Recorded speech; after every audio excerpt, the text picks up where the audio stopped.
Well, I saw your question here. I guess you want to solve this for x.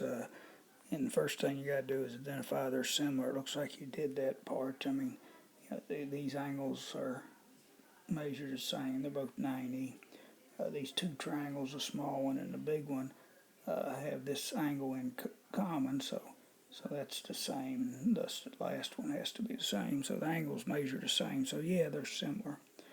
Your question is more about how to get x here. And so, well, different ways you might do this, but, I looked at the big triangle. This is 10 here and 20 here for a total of 30. So I take the unknown x and I put it over the 30.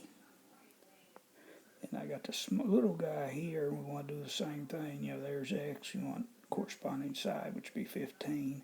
And this little side here would be 10, so you put 15 over 10.